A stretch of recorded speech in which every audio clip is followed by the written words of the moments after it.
Hey guys, Melvin here. Welcome to the attic. Today I'm going to be reading two posts from the RPG Horror Stories subreddit. This first one is from user Squawkatalk. It really puts the horror in RPG Horror Story. In this story, OP runs into a group that enables some pretty troubling behavior from a problematic player. Let's take a look. Back in about 2013-2014, my husband and I joined a 5e group ran by my husband's boss, Dylan. None of these are real names. Dylan's wife, Jane, was also part of their group, as well as their childhood friend, Kevin. The group was never very small, starting out with 7 players. I was thrilled to bits to finally play in a D&D group, and excitedly bought a mini for my little gnome monk. Things were fine at first, but people kept joining, and Dylan realized the game was getting too big for just him to handle. Sessions took way too long for us to stay, since we had a child and had to go pick him up and put him to bed, so we would dip out around 8. So Dylan enlisted in some help from 2 of the 16 players and had them be secondary DMs. I mostly played with Dylan's group. I was friends with his wife Jane. We were getting closer as friends, and she began confiding some stuff in me. Some deeply personal things. I won't go into detail, as this doesn't pertain to the game and secrets are safe with me. One night, I decided to branch out into the other DM circle. It was the same game and we were supposed to be rotating, but none of the other players really did that. I noticed Kevin getting some pretty heavy plot points. Dylan giving him a succubus under his control, a keep that he was a lord of. He became an alchemical master, a +10 sword, and some other stuff I can't remember. Meanwhile, I had to argue to get a +1 gauntlets, or anything at all. I sat down with these dudes, being the only woman there, and right off the bat things seemed off. I was introduced, but no one greeted me. I sat there fiddling with my mini as the DM began describing the scene. It was a carnival, and one of the features was a haunted house. I said, "Oh, that sounds fun. We should go into the haunted house." Nothing. No looks in my direction. No acknowledgement I had said anything. And after a few seconds of silence, one of the guys said, "I think the haunted house seems like a good place to explore. Maybe there's something sinister in there." Immediate agreement from everyone. "I literally just said that," I responded. The DM shot me a pitying look before continuing. The inside was decorated pretty mundanely, almost like they hadn't even tried to make it scary. A couple of jump scares, but the main attraction was this hallway. I said I wanted to check for traps, and the DM had me roll. I got a high roll, and I could tell that this hallway was a mimic. Another player goes, "I want to check for traps." The DM, looking confused, said she just did, and she saw it was a mimic. No response. At this point, I was starting to think I was a ghost and only the DM could see me. Did I die on the way up here and didn't realize it? That notion didn't last long, as one of the other players said, "I pick up the gnome and throw her." I said, "What? No?" And the DM said, "Contested strength check." I managed to get a nat 20 and beat it, so he goes, "I try again," and the DM said, "No, you did an action, deal with the mimic. How are you going to get across?" Another player said, "I try to throw the gnome." Pretty much all 4 of them tried to throw me, but my monk was lucky enough to not get thrown. The session ended with them doing much of the same, ignoring me except to offer me up as a sacrifice to the bad guy or to try to throw me at them. I vented to my husband on the way home, very upset. He said, "I don't know why they did that to you. I've never had any issues." Really? I wonder why. A week later, I was talking to one of the other girls, and she really was a girl, she wasn't even 18 yet, about what had happened, and she said, "Yeah, one of the guys tried to rape my character." I thought I was having an out-of-body experience.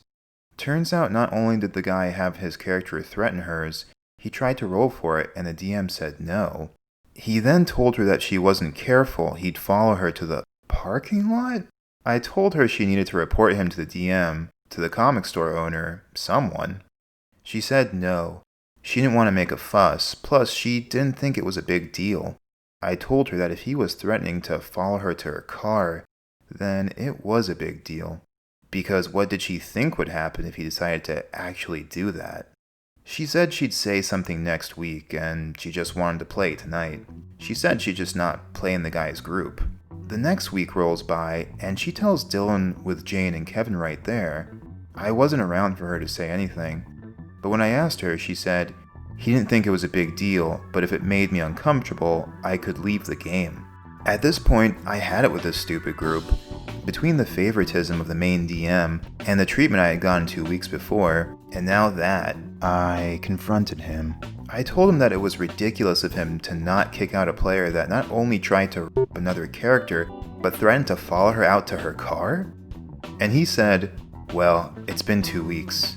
It would be weird if we kicked him out now. I just blinked for a few seconds before I went and sat in the car.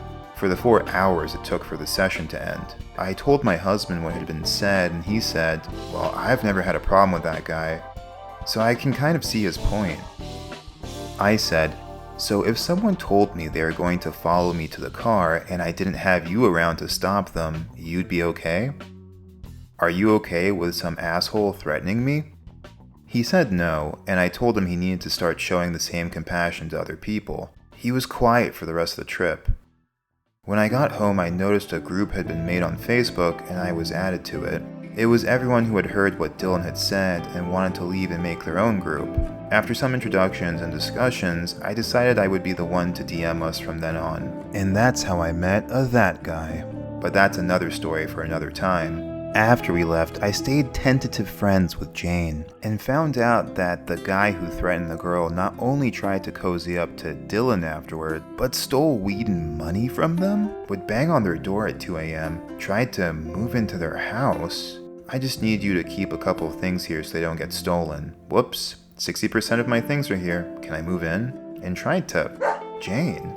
I asked what Dylan was going to do about it, and she said nothing, even though she asked him to kick him out. Instead of doing that, they just ended the campaign because they were moving away anyways. I stopped being friends with her once I found out some shit, but that's neither here nor there. Listen, a lot of us have been there. Sometimes things can get awkward at the table when there's a misunderstanding. Usually a lack of self-awareness is involved, but frankly, this just sounds like a malicious player who's got some real issues. I'm glad OP was able to speak up and removed herself from the situation, although it sounds like another player also exhibits some strange behavior in this new group. This next story is from the user Fishing Minigames. OP tells the tale of a game that quickly took a sharp turn after a very awkward encounter with the DM. Let's check it out. This is a fairly short one as the title pretty much says it all. I've been in my D&D group for 2 years now, and overall it's been smooth. We've made it through 4 campaigns together. Things have been rocky since we went online, but, that's bound to happen. My DM is a good guy, I thought, and has been an acquaintance bordering on friend. He's 6 years older than me, so we're not super close, but I respect him and enjoy his campaigns. About a month ago, he asked me if I would be interested in doing stuff before one of our sessions. I said sure, figuring he meant having coffee at the park or something. So when he invited me to his house, I was confused. Since COVID, and also we aren't really on alone in each other's apartments terms. When I asked him what was going on, he confessed. He felt a real connection while playing and was interested in me in that way. Honestly, I was pretty upset because he knows I have a girlfriend, I am bi, who used to hang out at sessions with us even. He said he didn't know we were still together, and apologized, and reassured me it wouldn't make the game weird. Well, that was a big old lie. In the 2 sessions since, he's been extremely cold to me as a person, treats my character like garbage. She's a Tabaxi cleric, and he's done all he can to make her absolutely useless. Every single skill check I make fails, regardless of simplicity. Every idea of mine won't work. He just sits back and acts incredibly bored when it's my turn. Some of the other players and I have brought it up, but he denies it. When I accused him of being unfair, he said he used to treat me special because he liked me. But now that he knows I'm not interested, he's apparently being fair, and tells me I'm just not good at D&D. Sorry to vent, but it's infuriating. I miss my group and goofing around so much. I can't believe after 2 years together, this guy wants to ruin it because I won't him. Ugh.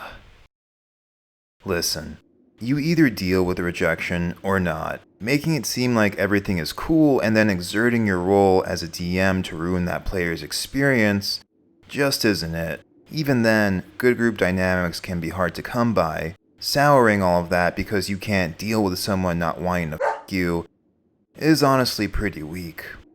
That's my take at least. Thanks for reading these stories with me. Please like if you enjoyed the video and subscribe if you'd like to see more. This is Melvin in the attic, signing out.